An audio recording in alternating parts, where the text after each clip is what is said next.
Hello, and welcome to this video on identifying source types using the source spectrum. I'm Rebecca Thompson, a librarian here at King's College. The information landscape is complicated. There are many sources you may encounter, whether searching the general web or a library database. A journal article is different than a magazine article, which is different than an encyclopedia entry, or newspaper article, or book or blog or website or video. It's often fairly easy to tell these types of sources apart, since their characteristics have a lot to do with format. However, there is another aspect of sources that is a little more complicated and important to understand.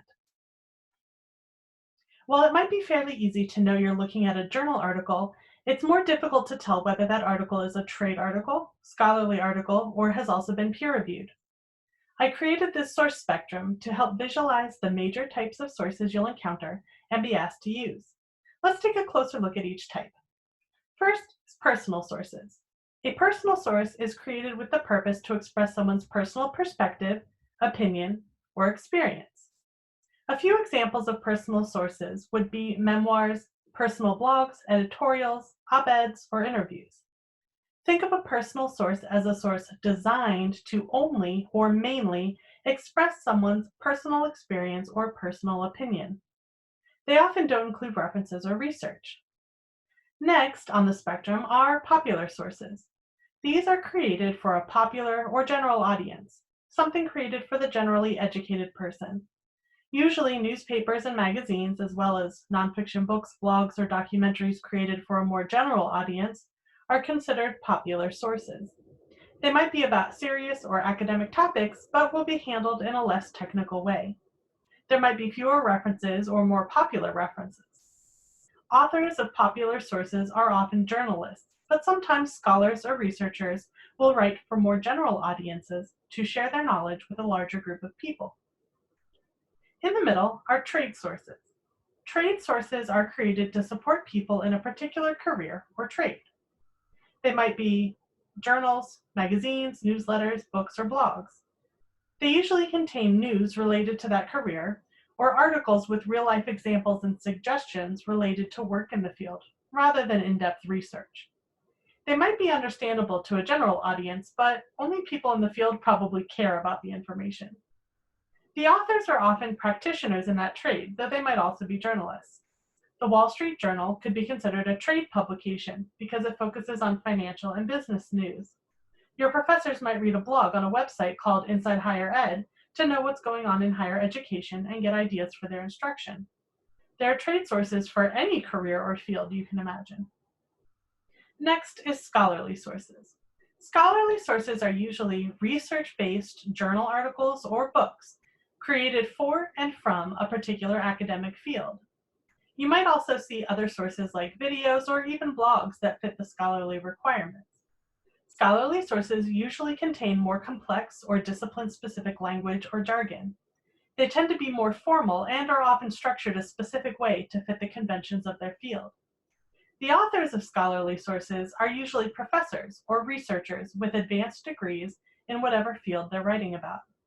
The audience is others in that same field of study, which is why scholarly sources can be more challenging to read. There is an assumption their audience has knowledge about the topic and/or field. Remember, a scholarly source will be created by a scholar or group of scholars for other scholars. And on the end of the spectrum, we have peer-reviewed. These sources are also sometimes called refereed. When we talk about peer review for published sources, it has a very specific meaning. It almost always refers to scholarly journal articles that have gone through a formal publication process in which other scholars in the field review the article for accuracy and clarity. Reviewers make sure any experiments were done appropriately and the conclusions make sense. They also look at how the article adds to the existing body of research.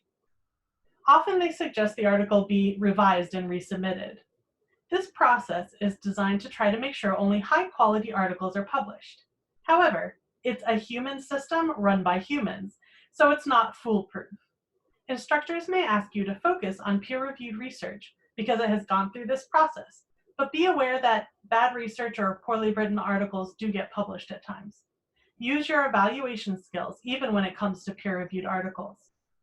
How do you know an article has been peer-reviewed?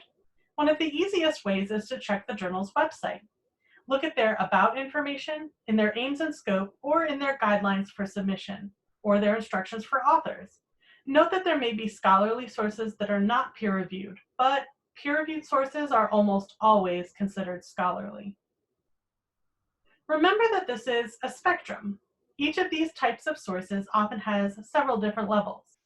Both a very short, easy to read newspaper article and a many-page in-depth investigative news report would be popular sources. Some scholarly articles are written for a more general scholarly audience, and some are written for a very tiny subset of scholars within an extremely focused aspect of a field. In addition, sometimes you have sources that slide between categories. For example, there are some scholarly peer-reviewed articles with strong trade aspects, or there might be a popular source that has enough of a personal element to be sort of both personal and popular. As I said before, the information landscape is complicated. Having a better understanding of these different types of sources can make it a little easier to navigate. If you ever have a question about a particular source or need help finding a type of source, the librarians are here to help you. You can email us at askalibrarian@kings.edu or find us online at www.kings.edu/academics/library.